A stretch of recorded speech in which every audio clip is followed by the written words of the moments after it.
ಅನುಮತಿ ಇಲ್ಲದನ್ನ ಹೆಂಗೆ ಹೋಗೋದು ಅಂಥೇಳಿ ನಾನು ಅವನಿಗೆ ಬರ್ತೀನಿ ಅಂತ ಮಾತು ಕೊಡಲಿಲ್ಲ. ಕಾರಣ ಅಂದ್ರೆ ಏನ್ರಿ, ಬಡವರಿಗೆ ಕೊಡ್ತಾ ಅನ್ನಬಾರದಂತ, ದೇವರಿಗೆ ಬರ್ತೀನಿ ಅನ್ನಬಾರದಂತ. ಇದು ಕೊಡದಿದ್ರನ್ನ ಕೊಡ್ತೀವಿ ಅಂತ ಹೇಳಬೇಕು, ದೇವರಿಗೆ ಹೋಗೋದಿದ್ರೆ ಹೋಗ್ತೀವಿ ಅಂತ ಅನ್ಬೇಕಂತ. ಬರ್ತೀವಿ ಅಂತಂದು ಹೇಳಿಬಿಟ್ರೆ ಬಡವರಿಗೆ ಕೊಡ್ತೀನಿ ಅಂತ ಕೊಡಲಿಲ್ಲ ಅಂದ್ರೆ ಅವ್ರಿಗೆ ಎಷ್ಟು ತ್ರಾಸಾಗ್ತದೆ. ಇಷ್ಟೆಲ್ಲ ಮಹಾತ್ಮರನ್ನು ಅನುಭವ ಮಂಟಪಕ್ಕೆ ಕರೆದು ವೀರವೈರಾಗ್ಯಣ್ಯಕ್ಕೆ ಮಹಾದೇವಿ, ಬಸವಣ್ಣನವರ ಸಹೋದರಿಯಾಗಿರತಕ್ಕಂಥ ಅಕ್ಕ ನಾಗಮ್ಮ, ನೀಲಾಂಬಿಕೆ, ಗಂಗಾಂಬಿಕೆ, ಗುಡ್ಡಾಪುರದ ಮಹಾತಾಯಿ ದಾನಮ್ಮ, ಇವರೆಲ್ಲ ಶರಣೀಯರು. ಇಂಥವರ ಮಧ್ಯದಲ್ಲಿ ಒಂದಿಷ್ಟು ಕ್ರಾಂತಿ ನಡೆಯಿತು.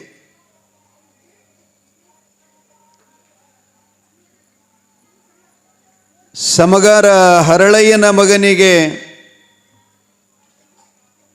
ಮಧುವರಸನ ಮಗಳನ್ನು ಲಗ್ನ ಮಾಡಿದ ತದ್ನಿಮಿತ್ತಕ್ಕಾಗಿ ಕೊಂಡೆ ಮಂಚಣ್ಣನಂತಹ ಕೋಹಿಕೆಗಳಿಂದ, ಮಹಾದುಷ್ಟರಿಂದ ಹೊಟ್ಟೆ ಕಿಚ್ಚು, ಮಾತ್ಸರ್ಯ ಇವುಗಳನ್ನು ತಲೆ ಎತ್ತಿ ಕ್ರಾಂತಿಯಾಗಿ ಶರಣರೆಲ್ಲ ಗೂಡಿಕೊಂಡು ಶಿವಾನುಭವ ಗೋಷ್ಠಿ ಮಾಡತಕ್ಕಂಥದ್ದು ಅನ್ನೋದು ತಂಡಿತ್ತಲ್ಲ, ಆ ತತ್ತಿಯನ್ನು ಒಡೆದು ನುಚ್ಚು ನೂರಾಯಿತು ಬಂಧುಗಳೇ. ಆದ್ದರಿಂದ ಮಹಾರಾಜ ಬಿಜ್ಜಳನ ಕೊಲೆಯಾಯಿತು. ಅವನಳೆಯ ಆದೇಶ ಮಾಡಿದ, ಶರಣರು ಯಾರ ಕಣ್ಣಿಗೆ ಕಾಣಿಸ್ತಾರೋ ಅವರನ್ನೆಲ್ಲ ಖಡ್ಗದಿಂದ ಕತ್ತರಿಸಿ ಅವ್ರನ್ನ ಸಂಹಾರ ಮಾಡ್ರಿ, ಅವ್ರನ್ನ ರಕ್ತದಿಂದ ಅವರ ಕೌಲಿ ಹರಿಬೇಕು, ಅವರಿಂದೇ ನಮ್ಮ ಮಾವನ ಮರಣ ಆಯಿತು ಅಂಥೇಳಿ ಆದೇಶ ಮಾಡಿದಾಗ ಪ್ರಜೆಗಳೆಲ್ಲ ಶರಣರ ಹತ್ಯೆ ಮಾಡಲಿಕ್ಕೆ ಬೆನ್ನಟ್ಟಿದರು. ಬಸವಣ್ಣವರೆಲ್ಲರಿಗೆ ಆಜ್ಞೆ ಕೊಟ್ರಂತಪ್ಪ, ನಿಮ್ಮ ನಿಮ್ಮ ಪ್ರಾಣಗಳನ್ನು ನೀವು ರಕ್ಷಣೆ ಮಾಡಿಕೊಳ್ಳಿ. ಆದರೂ ಈ ಅನುಭವ ಮಂಟಪದಲ್ಲಿ ನಿಮ್ಮ ಅಂತರಾಳದಿಂದ ಬಂದಂಥ ವಚನದ ಕಟ್ಟುಗಳೇನದವಲ್ಲ,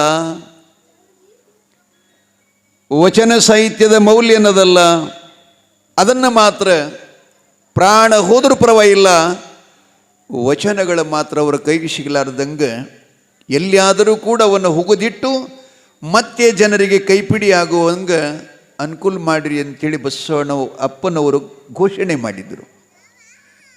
ಆ ಒಂದು ನಿಟ್ಟಿನಲ್ಲಿ ಇಲ್ಲಿರುವುದೇ ಬೇಡ ಅಂತೇಳಿ ತಿಳ್ಕೊಂಡು ಬಸವಣ್ಣನವರ ಸೋದರಳಿಯಾಗಿರತಕ್ಕಂಥ ಷಟಸ್ಥಲ ಬ್ರಹ್ಮಜ್ಞಾನಿ, ಅಷ್ಟಾಂಗ ಯೋಗ, ಅಷ್ಟಾವರಣ, ಷಟಸ್ಥಲ ಪಂಚಾಚಾರ, ಯೋಗ ಮುದ್ರಾ ಎಲ್ಲ ಅನುಭವಿಯಾಗಿರತಕ್ಕಂಥ ಚನ್ನ ಬಸವಣ್ಣವರು ಕೂಡ ಉಳುವಿಗೆ ಹೋಗುವಂಥ ಸಂದರ್ಭದಲ್ಲಿ ತಾಯಿ ಭೀಮಾಂಬಿಕೆಯ ಧರ್ಮಕ್ಷೇತ್ರವಾಗಿರತಕ್ಕಂಥ ಇಟಗಿಗೆ ಆಗಮಿಸ್ತಾ ಇದ್ದಾರಂತ್ರಿ. ಅಲ್ಲಿಗೆ ಬಂದ ಕೂಡಲೇ ಅವರಿಗೆ ಮುಂದಿನ ಭವಿಷ್ಯದ ಜ್ಞಾನ ಆಯಿತಂತ. ಅಬ್ಬಬ್ಬ, ಎಂಥ ಪುಣ್ಯ ಭೂಮಿ ಇದು, ಎಂಥ ಪಾವನ ಭೂಮಿ ಇದು, ಎಂಥ ಸ್ವರ್ಗಮಯವಾಗಿರತಕ್ಕಂಥ ಮಣ್ಣು ಇದು. ಮುಂದೊಂದು ದಿನಗಳಲ್ಲಿ ನಂದಿನೇ ಧರ್ಮನಾಗಿ, ಆ ಶಿವನೇ ಧರ್ಮನಾಗಿ ಧರ್ಮನ ಪ್ರಚಾರವನ್ನು, ಧರ್ಮದ ಸಂದೇಶವನ್ನು, ಧರ್ಮವನ್ನು ಕುರಿತು ಉಪದೇಶ ಮಾಡತಕ್ಕಂಥ ಮಹಾಮಾತೆ ಇಲ್ಲಿ ಆದಿಶಕ್ತಿಯ ಒಂದು ಅವತಾರ ಆಗ್ತಾ ಇದೆ, ಈ ಭೂಮಿಯನ್ನು ಬೆಳಗುವಂತಕ್ಕೆ ಬರ್ತಾ ಇದ್ದಾಳಂತ ಅಪ್ಪ ಚನ್ನಬಸವಣ್ಣವರಿಗೆ ಮೊದಲೇ ಗೊತ್ತಾಗಿತ್ತಂತ್ರಿ. ಆ ಭೂಮಿಯೋಳು ಬಂದು ಅಲ್ಲಿ ತಮ್ಮ ಶಿವಯೋಗ ಅನುಷ್ಠಾನವನ್ನು ಮಾಡಿ ಇಟಗಿಯ ಪುಣ್ಯಕ್ಷೇತ್ರದ ಸಮಸ್ತ ಗ್ರಾಮಸ್ಥರಿಗೆಲ್ಲ ಶಿವಸನ್ನಿಧಾನದಲ್ಲಿ ಬರಮಾಡಿಕೊಂಡು ಮುಂದೆ ಧರ್ಮದೇವತೆಯಾಗಿರತಕ್ಕಂಥ ಭೀಮಾಂಬಿಕೆ ಹುಟ್ಟುವ ಪೂರ್ವ ಹೇಗೆ ಜಾಗೃತಿ ಪೂರ್ವಕ್ಕೆ ಜಗದ್ಗುರು ರೇವಣಸಿದ್ದೇಶ್ವರ ಆಗಮನ ಮಾಡಿ ಪಲ್ಲಕ್ಕಿ ಒಳಗಿಂದ ಕೆಳಗಿಳಿದು ಆದಿಗೊಂಡನ ಮನೆಗೆ ಬಂದು ಶಿವಪದ್ಮ ಹುಟ್ಟುವ ಭವಿಷ್ಯವನ್ನು ಹೇಳಿ ಹೋಗಿದ್ರಲ್ಲ, ಹಾಗೇನೇ ಚನ್ನಬಸವಣ್ಣವರು ಕೂಡ ಇಟಗಿ ಗ್ರಾಮಕ್ಕೆ ದಯಮಾಡಿಸ್ತಾ ಇದ್ದಾರೆ. ಜನರಿಗೆಲ್ಲ ಹೇಳಿದ್ರು, ಅಪ್ಪ ಇದು ಆದಿ ಅನಾದಿ ಕಾಲದಿಂದಲೂ ಪುಣ್ಯಕ್ಷೇತ್ರ. ಇಲ್ಲಿ ಶಂಭುಲಿಂಗ ದೇವಸ್ಥಾನ, ರಾಮಲಿಂಗ ದೇವಸ್ಥಾನ, ಜಕಣಾಚಾರ್ಯರ ಶಿಲ್ಪಕಲೆ ಜೊತೆಗೆ ಇಲ್ಲಿ ನೆಲೆಸಿರುವಂಥ ಪುಣ್ಯ ದಂಪತಿಗಳು ಧರ್ಮ ಮತ್ತು ಹನುಮಮ್ಮ, ಇವರ ವಂಶದಲ್ಲೇ ಜಗನ್ಮಾತೆಯ ಅವತಾರ ಆಗುತ್ತಾ ಇದೆ. ಈ ಭೂಮಿಯನ್ನು ಬೆಳಗುವಂಥ ಶಕ್ತಿ ನಂದೀಶ ಧರ್ಮ ರೂಪದಲ್ಲಿ ಬಂದು ತನ್ನ ಕೃಪಾಶೀರ್ವಾದವನ್ನು ಮಾಡುತ್ತಾನೆ. ಆದ್ದರಿಂದ ತಾವುಗಳು ಈ ಊರಲ್ಲಿ ಹೇಗೆ ಬದುಕಬೇಕು ಅಂತ ಕೇಳಿದರೆ, ಲಿಂಗಾಂಗ ಸಾಮರಸ್ಯದಿಂದ, ಲಿಂಗಾಂಗದ ಸಂಘದಿಂದ, ಶರಣ ಸತ್ಪುರುಷ ಶಿವಯೋಗಿಗಳ ಸಾನ್ನಿಧ್ಯದಲ್ಲಿ ಲಿಂಗಧಾರಿಗಳಾಗಿ, ಭಸ್ಮಧಾರಿಗಳಾಗಿ, ಶಿವಾನುರಾಗಿಗಳಾಗಿ, ಶಿವಚಿಂತಕರಾಗಿ ಕಾಯಕಕ್ಕೆ ಮಹತ್ವ ಕೊಟ್ಟು, ಕಾಯಕವೇ ಕೈಲಾಸ ಎಂದು ಅಪ್ಪ ಬಸವಣ್ಣವರು ಸಾರಿದಂತೆ ಒಬ್ಬರಿಗೊಬ್ಬರು ಹೊಟ್ಟೆ ಕಿಚ್ಚ, ಮಾತ್ಸರ್ಯ, ನಿಂದ ಇವುಗಳ ಗೋಜಿಗೆ ಹೋಗಲಾರ್ದನ್ನ ಸಜ್ಜನರಾಗಿ, ಸರಳರಾಗಿ, ಧರ್ಮಾರ್ಥ ಕಾಮ ಮೋಕ್ಷಗಳ ಅರ್ಥವನ್ನು ಮಾಡಿಕೊಂಡು ನೀವು ಚೆನ್ನಾಗಿ ಬದುಕಿದ್ದೇ ಆದರೆ ನಿಮ್ಮ ಕಾಮನಾಭಿಲಾಷ್, ನಿಮ್ಮ ಮನಸ್ಸಿನೊಳಗೆ ಏನದ, ನಿಮ್ಮ ಸಂಕಲ್ಪ ಏನದ, ಅದನ್ನು ಈಡೇರಿಸಿ ಕೊಡತಕ್ಕಂಥ ಧರ್ಮದೇವತೆಯು ಮುಂದೊಂದು ದಿನಗಳಲ್ಲಿ ಆಕೆನ ದಿವ್ಯಾರ್ಪಣೆ ಆಗುತ್ತಾ ಇದೆ. ಆದ್ದರಿಂದ ನೀವೆಲ್ಲ ಸುಜನರು ಭಗವದ್ ಭಕ್ತರಾಗಿ, ಭಗವದ್ ಭಕ್ತರಂದ್ರೆ ಹೇಗೆ ತನ್ನ ತಾನು ತಿಳ್ಕೊಂಡು, ಒಬ್ಬರು ಹೇಳ್ಯಾರಲ್ಲ, ತನ್ನ ತಾನು ತಿಳಿದ ಮೇಲೆ ಇನ್ನೇನಂತ ಒಬ್ಬರು ಹಾಡಿದ್ರು, ಇನ್ನೊಬ್ರು ಏನಂತಾರೆ, ತನ್ನ ತಾನು ತಿಳ್ಕೊಳ್ಳೋದು. ಅದನ್ನು ನಿಜಗುಂಡ್ರ ಕೈವಲ್ಯ ಅಥವಾ ಅವರ ಶಟಶಾಸ್ತ್ರ ಏನು ಹೇಳ್ತದಂದ್ರೆ, ನಾನಾರಂಬದು ವಿಚಾರಿಸು ವಿಷಮ ಸಂಸಾರ ಇದನ್ನು ಕನಶಂದು ಅರಿ ಮಾರಮರ್ಧನ ಗುರು ಶಂಭುಲಿಂಗನ ಒಲಿಸಿ ಅಂತ ಉಪದೇಶ ಮಾಡಿದ್ದಾರೆ. ಬಂಧುಗಳೇ, ಮೊದಲೇ ನಾವು ಏನು ಮಾಡಬೇಕು ಅಂತ ಕೇಳಿದರೆ, ನಾವು ಯಾರು ಅದೀವಿ ಅಂತಕ್ಕಂಥದ್ದು ಮೊದಲು ನಮ್ಮ ಪತ್ತ ನಮಗೆ ಹತ್ತಬೇಕು. ನಾವೆಲ್ಲ ಅನ್ಯಾಯವಾಗಿ, ಅಜ್ಞಾನದಿಂದ, ಅನಾಚಾರದಿಂದ ಮತ್ತು ದುಸಂಸ್ಕಾರದಿಂದ ಏನಾಗೀವಿ ಅಂತಂದ್ರೆ, ಇದ್ದುದು ಬಿಟ್ಟು ಇಲ್ಲದ್ದು ಹೇಳಕತ್ತೀವಿ ಮಂದಿಗೆಲ್ಲ. ಇದ್ದುದು ಬಿಟ್ಟಂದ್ರೆ ನಾವು ಹೇಳ್ತೀವಿ ಇಲ್ಲಿಗೆ, ನೀ ಯಾರು ಅಂತ ಕೇಳಿದ್ರೆ, ನಾನು ಸಂಗೊಳ್ಳಿಗೆ ಮಹಾರಾಜ. ನಿನ್ನ ಹೆಸರು ಏನು ಅಂದ್ರೆ ಮದ್ಗೊಂಡ. ಮತ್ತು ನೀ ಏನು ಮಾಡ್ತೀನಿ ಅಂದರೆ ಡೊಳ್ಳಿನ ಪದ ಹಾಡ್ತೀನಿ. ನೀ ಏನು ಮಾಡ್ತೀವಿ ಮತ್ತಂದ್ರೆ ಪ್ರವಚನ ಹೇಳ್ತೀನಿ ಅಂತ ಹಿಂಗೇನು ಹೇಳ್ತೀವಲ್ಲ, ಇವೆಲ್ಲ ಸುಳ್ಳು. ಅಲ್ಲಿ ಗುಡಿ ಮೇಲೆ ಬರ್ದಾರ ನೋಡ್ರಿ ನೀವು, ಸಾಧು ಮಹಾರಾಜರ ಗುಡಿ ಮೇಲೆ 4 ಶಬ್ದ ಬರ್ದಾರ ನೋಡ್ರಿ ಕಲ್ನಾಗ. ಏನು ಬರ್ದಾರದು? ತತ್ವಮಶಿ ಅಹಂ ಬ್ರಹ್ಮಾಸ್ಮಿ ಖಲಿದ್ವಂ ಬ್ರಹ್ಮ ಏಕಮೇವಾದ್ವಿತಿ ಬ್ರಹ್ಮ. ನೀವು ಗುಡಿಗೆ ಬಂದ ಬಳಕ 4 ಶಬ್ದದ ಅರ್ಥ ಯಾರಿಗಾರೆ ಪ್ರಶ್ನೆ ಮಾಡಿ ಕೇಳಿದ್ರಿ, ಹಿಂಗಂದ್ರೆ ಏನಾಗ್ತದಂತೇಳಿ, ಅವು 4 ಶಬ್ದಗಳ ಅರ್ಥ ನಿಮಗಾಯಿತು ಅಂದ್ರೆ ನೀವು ಯಾರ ಅದಿರಿ ಅನ್ನೋದನ್ನು ಅರಿವಾಗ್ತದೆ. ಅಹಂ ಬ್ರಹ್ಮಾಸ್ಮಿ, ನಾನು ಮಹಾರಾಜನಲ್ಲ, ನಾನು ಹಾಡವನಲ್ಲ, ನಾ ಹೇಳವಲ್ಲ, ನಾ ಈ ಊರು ಗೌಡಲ್ಲ, ನಾ ಸಾವ್ಕಾರಲ್ಲ, ನಾ PSI ಅಲ್ಲ, DC ಅಲ್ಲ, DIG ಅಲ್ಲ, ಪ್ರಧಾನಮಂತ್ರಿ ಅಲ್ಲ ಮತ್ತು CM ಅಲ್ಲ. ನೀ ಯಾರು? ಅಹಂ ಬ್ರಹ್ಮಾಸ್ಮಿ. ನೀನು ಆ ಬ್ರಹ್ಮ ಸ್ವರೂಪನೇ ಆಗಿದ್ದಿ, ಅವನೇ ನೀ ಆಗಿದ್ದಿ ಅಂತ ಆ ಶಬ್ದದ ಅರ್ಥ ಹಿಂಗೆ ಹೇಳ್ತದೆ. ಅವನೇ ನಾ ಆಗಿದ್ದ ಅಂತ ಯಾವಾಗ ಜ್ಞಾನ ಆಯಿತು, ಆವಾಗ ನಿಮ್ಮಲ್ಲಿರತಕ್ಕಂಥ ಭಯ, ಚಿಂತೆ, ದುಗುಡ, ಟೆನ್ಷನ, ಹಾರ್ಟ್, ಕೋಪ, ತಾಪ, ಆಸೆ, ಅಮಿಷೆ, ಶಟಗೊಳ್ಳೋದು, ಮೆಟಗೊಳ್ಳೋದು, ಹೊಡ್ಕೊಳ್ಳೋದು, ಬಡ್ಕೊಳ್ಳೋದು ಎಲ್ಲ ನಿಂತೋಗ್ತದೆ. ಎಲ್ಲ ನಿಂತೋಗ್ತದೆ. ಇವೆಲ್ಲಿ ತನಕ ಆಗತ್ತವಂದ್ರೆ ಎಲ್ಲಿ ತನಕ ನಮ್ಮನ್ನು ನಾವು ತಿಳ್ಕೊಡೋದಿಲ್ಲ ಅಲ್ಲಿ ತನಕ ಇವೆಲ್ಲ ನಡೆಯವ, ಇಷ್ಟೆಲ್ಲ ಬರಾವ ಅಂತ ನಾನು ಹೇಳ್ತಾ ಇಲ್ಲ. ಇಟಗಿಯ ಪುಣ್ಯಧಾಮದಲ್ಲಿ ಚನ್ನಬಸವಣ್ಣನವರು ಭಕ್ತಾದಿಗಳನ್ನು ಕುರಿತು ಉಪದೇಶವನ್ನು ಮಾಡ್ತಾರೆ. ಉಪದೇಶ ಮಾಡ್ತಾರೆ. ಅವರಿಗೆಲ್ಲ ಅಭಯ ಆಶೀರ್ವಾದ ಮಾಡಿ ಅವರು ಉಳುವಿಗೆ ದಯಮಾಡಿಸ್ತಾ ಇದ್ದಾರೆ. ದಯಮಾಡಿಸಿದಾಗ ಇತ್ತ ದೇಸಾಯಿಯವರ ಮನೆತನ ಮತ್ತು ಧರ್ಮನಿಂದ ಹುಟ್ಟಿದಂಥ ಶಂಕರಪ್ಪ, ಅವನ ಧರ್ಮ ಪತ್ನಿ ಏನಪ್ಪ ಹೆಸರಾಗಿದೆ, ಭೂಮಮ್ಮ, ಬಹಳ ಚೆನ್ನಾಗಿ ಜೀವನ, ಹಾಲು ಸಕ್ಕರೆ ಬೆರೆತಂತೆ, ಹಾಲು ಸಕ್ಕರೆ ಬೆರೆತಂತೆ. ಕೆಲವು ದಿನಗಳನ್ನು ಗತಿಸಿದ ನಂತರ ಅವರು ಸಂಸಾರದಲ್ಲಿ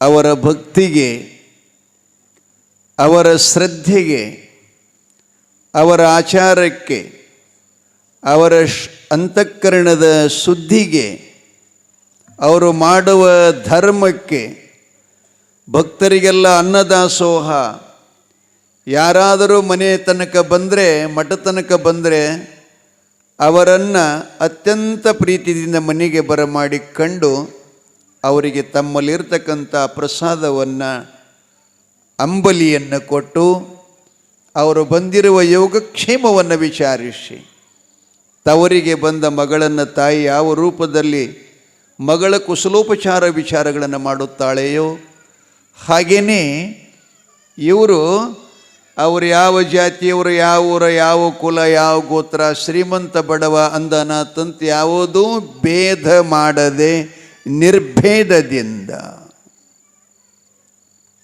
ಅವರನ್ನು ಆತಿಥ್ಯ ಮಾಡ್ಕೋತಿದ್ದರು. ಅವರ ಜೀವನದಲ್ಲಿ ಪಾಲ್ಗೊಳ್ತಾ ಇದ್ದರು. ಅವರ ಕಣ್ಣೀರನ್ನು ಒರೆಸ್ತಾ ಇದ್ದರು ಶಂಕರಪ್ಪ, ಭೂಮಮ್ಮ. ಹೀಗಿರುವಾಗ ಧರ್ಮದೇವನು ಅವರ ಭಕ್ತಿಗೆ ಒಲಿತು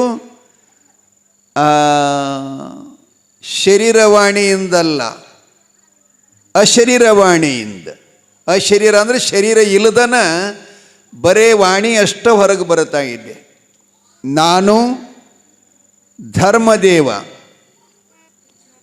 ಶಂಕರಮ್ಮ, ಶಂಕರಪ್ಪ, ಭೂಮಮ್ಮ ನಿಮ್ಮ ಕಾಯಕಕ್ಕೆ, ನಿಮ್ಮ ಆಚರಣೆಗೆ, ನಿಮ್ಮ ಧರ್ಮದ ನಡತೆಗೆ, ಧರ್ಮೋಪದೇಶಕ್ಕೆ, ಇನ್ನೊಬ್ಬರ ಚಿಂತೆಯೇ ನಮ್ಮ ಚಿಂತೆಯಂತ, ಇನ್ನೊಬ್ಬರ ಕಷ್ಟವೇ ನಮ್ಮ ಕಷ್ಟ ಅಂತ ಅವ್ರ ಕಷ್ಟದಲ್ಲಿ ಭಾಗಿಯಾಗಿ ಸಕಲರ ಸುಖವನ್ನೇ ಬಯಸುವಂಥ ನಿಮ್ಮ ಭಕ್ತಿಗೆ ನಾನು ಮೆಚ್ಚಿ, ನಾನು ನಿಮ್ಮ ಮೇಲೆ ಇಷ್ಟು ತನಕ ಅವ್ಯಕ್ತವಾಗಿದ್ದೆ, ಅಂದರೆ ಯಾರ ಕಣ್ಣಿಗೂ ಕಾಣದಂಗನ ಇದ್ದೆ. ಇನ್ಮೇಲೆ ಆ ಶಕ್ತಿ ಸಾಕಾರ ರೂಪಗೊಳ್ಳುವಂಥ ಸಮಯ ಒದಗಿ ಬಂದಿದೆ. ಆದ್ದರಿಂದ ನಾನು ನಿಮ್ಮಲ್ಲಿ ಸದಾ ಇರ್ತೀನಿ, ನನ್ನನ್ನು ತಾವು ಆಹ್ವಾನಿಸಿರಿ, ನನ್ನನ್ನು ಕರೀರಿ ಅಂತ ಹೇಳಿದಾಗ ಶಂಕರಪ್ಪ ಮತ್ತು ಧರ್ಮಪತ್ನಿ ಭೂಮಮ್ಮ ತಂದೆ ಧರ್ಮಪ್ಪ, ಅಮ್ಮ ಹನುಮಮ್ಮ. ಈ ಅಶರೀರವಾಣಿಯನ್ನು ಕೇಳಿ ಅವರಿಗೊಂದಿಷ್ಟು ಭಯ ಆಗ್ತದ್ರಿ. ಭಯ ಅಂದ್ರೇನು? ಭೂತವೋ, ಪಿಸಾಚಿಯೋ, ಮಾಟು ಮದ್ದವೋ, ಇದೇನು? ಏನು ಮನುಷ್ಯನೂ ಇಲ್ಲ, ಪ್ರಾಣಿನೂ ಇಲ್ಲ, ಪಕ್ಷಿನೂ ಇಲ್ಲ, ಬರೀ ಶಬ್ದ ಬರ್ತದಲ್ಲ, ನಾ ಬರ್ತೀನಿ ಅಂತಕ್ಕಂಥದ್ದು ಏನು ಆಶ್ಚರ್ಯ ಅಂಥವರು ಇದು ದೆವ್ವ ಪಿಸಾಚಿಗಳ ರಾಕ್ಷಸ ಬಾಯಿ ಇರ್ಬೋದು ಅಂಥೇಳಿ ನಮ್ಮ ಮನೆಗೆ ನೀ ಬರಬೇಡ, ನಮ್ಮ ಗೋಜಿಗೆ ನೀ ಬರಬೇಡ, ನಮ್ಮ ಮನೆ ಬಿಟ್ಟು ನೀ ಹೋಗು ಅಂತ ಇವರು ಸಿಟ್ಟಿಗೆ ಬರ್ತಾರೆ. ಬಂದ ಬಳಿಕ ಆ ಧರ್ಮನೇ ಹೇಳುತ್ತಾನೆ, ಅಪ್ಪ ಧರ್ಮ, ಹಣಮಮ್ಮ, ಶಂಕರಪ್ಪ, ಭೂಮಮ್ಮ, ನಾನೇನು ಪಿಸಾಚಿ ಅಂತ ಮಾಡಿಕೊಂಡ್ರ? ನಾನೇನು ದೆವ್ವ ಅಂತ ಮಾಡಿಕೊಂಡ್ರ? ನಾನೇನು ರಾಕ್ಷಸ ಅಂತ ಮಾಡಿಕೊಂಡಿದ್ದೀರ? ನಾನು ಏನೂ ಅಲ್ಲ. ನಾನಾರು ಅಂತಂದರೆ ಆ ಪರಶಿವನ ಮಹಾಶಕ್ತಿನ ಧರ್ಮ ರೂಪದಲ್ಲಿ ನಿಮ್ಮ ಧರ್ಮ ಕಾರ್ಯ ನೋಡಿ ನಾನು ಧರ್ಮ ದೇವನಾಗಿ ನಿಮ್ಮಲ್ಲೇ ನಾನು ವ್ಯಕ್ತ ರೂಪದಲ್ಲಿ ಇದ್ಕೊಂಡು ನೀವು ನುಡಿದ ನುಡಿಗೆ, ನೀವು ಮಾಡಿದ ಹಸ್ತಸ್ಪರ್ಶದ ಒಂದು ವಸ್ತುವಿಗೆ, ನಿಮ್ಮ ಕಣ್ಣಿನಿಂದ ಯಾರನ್ನು ನೋಡ್ತೀರಿ ಅವರನ್ನೆಲ್ಲ ಕಣ್ಣಿನಿಂದ ನೋಡಿದವರು ಉದ್ಧಾರ ಆಗಬೇಕು. ನೀವು ಹಸ್ತ ಯಾರ ಮೇಲೆ ಸ್ಪರ್ಶ ಮಾಡ್ತೀರಿ ಅವರು ಉದ್ಧಾರ ಆಗಬೇಕು. ಆ ಬಳಿಕ ವಾಣಿಯಿಂದ ನೀವೇನು ಮಾತಾಡ್ತೀರಿ ಅದನ್ನೆಲ್ಲ ನಾನು ಸಿದ್ಧ ಮಾಡಿ ತೋರಿಸುತ್ತೇನೆ. ಅದಕ್ಕೆ ನನ್ನ ಮಕ್ಕಳು ನೀವು ನನಗೆ ಯೋಗ್ಯರು, ನನಗೆ ಬೇಕಾದವರು ಅಂಥೇಳಿ ಧರ್ಮನ ಅಶರೀರವಾಣಿಯನ್ನು ಕೇಳಿ ಸಂತೋಷಭರಿತರಾಗಿ ಮನೆಯಲ್ಲಿಯೇ ಒಂದು ಧರ್ಮನ ಗದ್ದಿಗೆಯನ್ನು ಕಟ್ಟಿ ತ್ರಿಕಾಲದಲ್ಲಿ ಪೂಜಾ ಅರ್ಚನಾ ಭಗವಂತನ ನಾಮ ಸಂಕೀರ್ಣ ಮಾಡ್ತಾ ಧರ್ಮದ ಉಪದೇಶ ಮಾಡ್ತಾ ಹೊರಟಿದ್ದಾರೆ. ತಂದೆ ಧರ್ಮಪ್ಪ, ತಾಯಿ ಹನುಮವ್ವ, ಈ ಇಬ್ಬರು ಅವರು ಲಿಂಗೈಕ್ಯರಾಗುತ್ತಾರೆ. ವಯಸ್ಸಾಗಿತ್ತವರಿಗೆ. ನಂತರ ಶಂಕರಪ್ಪ ಮತ್ತು ಭೂಮಮ್ಮ,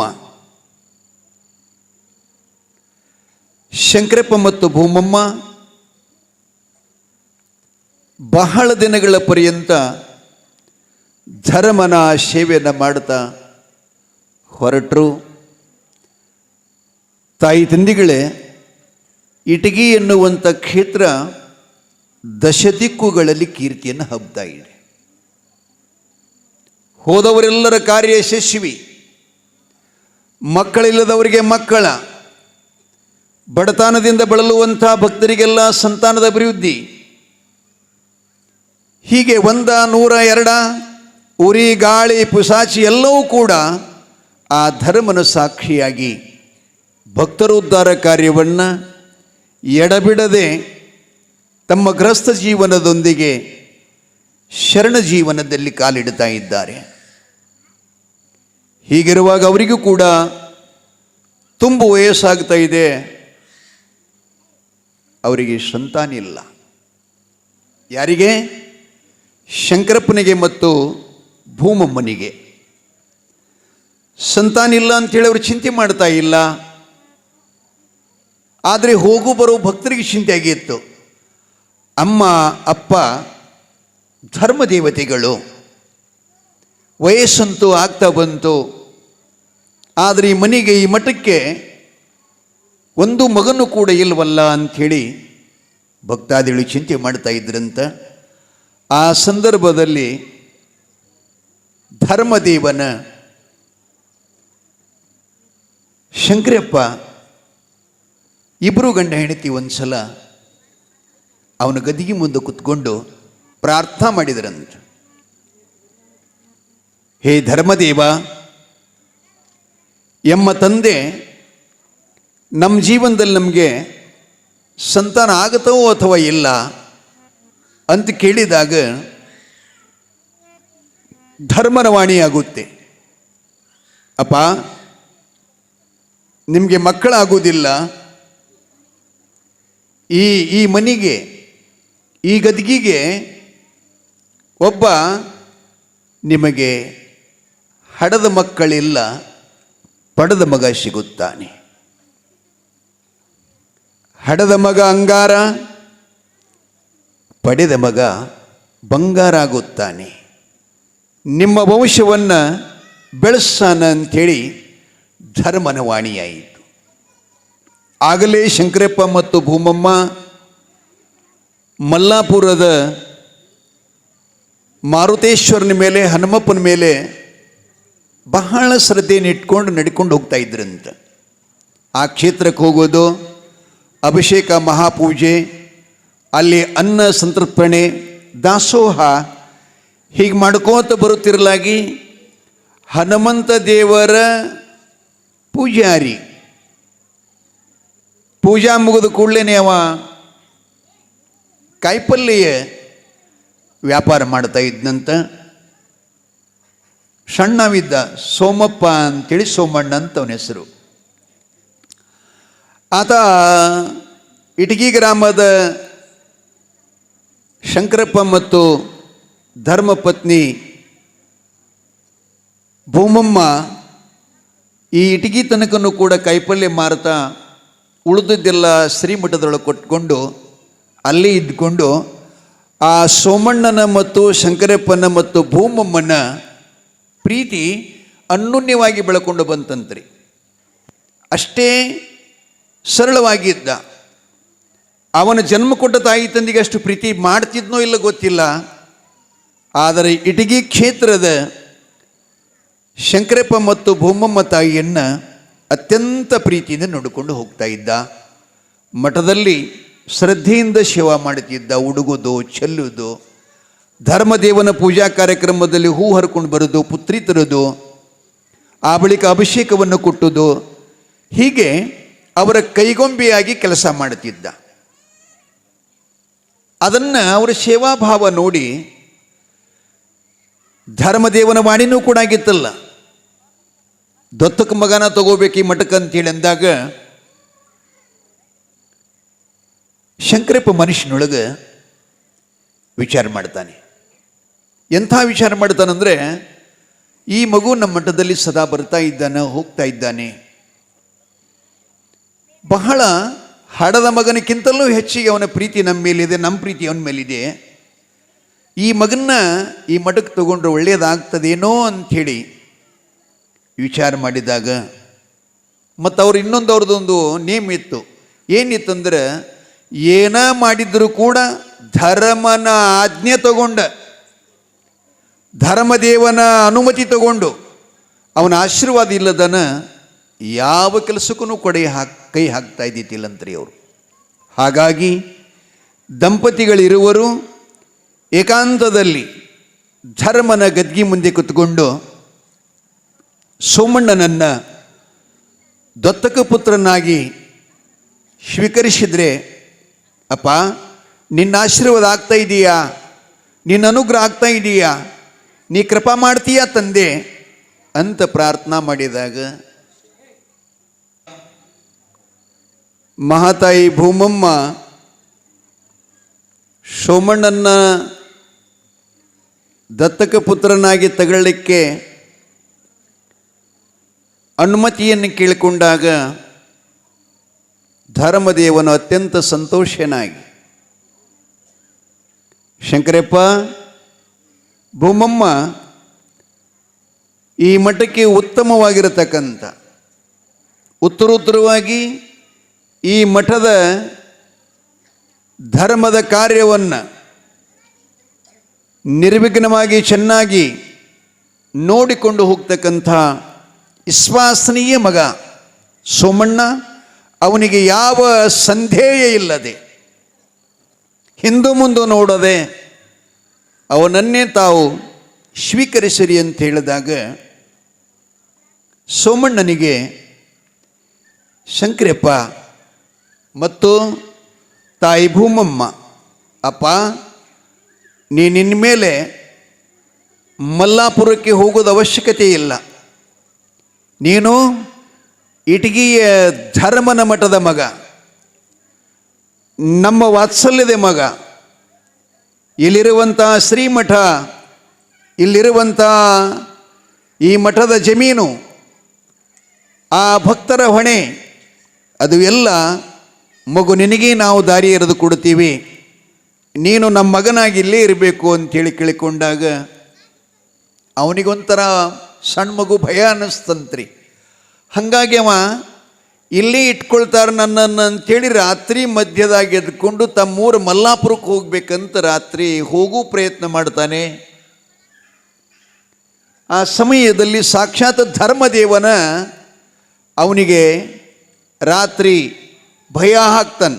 ಕಳ್ಳರಂಗಾಗಿ ಬರ್ತಾನೆ, ಕೊಲೆಗಡಕರಂಗಾಗಿ ಬಂದು, ಏಯ್ ಚಾಂಡಾಲ, ಈ ಮಠದ ಹೊರಗೆ ಬಂದರೆ ನಿನ್ನನ್ನು ಮುಗಿಸಿಬಿಡ್ತೀವಿ, ನಿನ್ನ ಹಾಂಗೆ ಮಾಡ್ತೀವಿ ಅಂತ ಬೆದರಿಕೆ ಹಾಕಿದಾಗ ಮಗು ವಾಪಸ್ ಮುಂದೆ ಮತ್ತೆ ಶ್ರೀಮಠದಲ್ಲಿ ಮಲಗ್ತಾನೆ.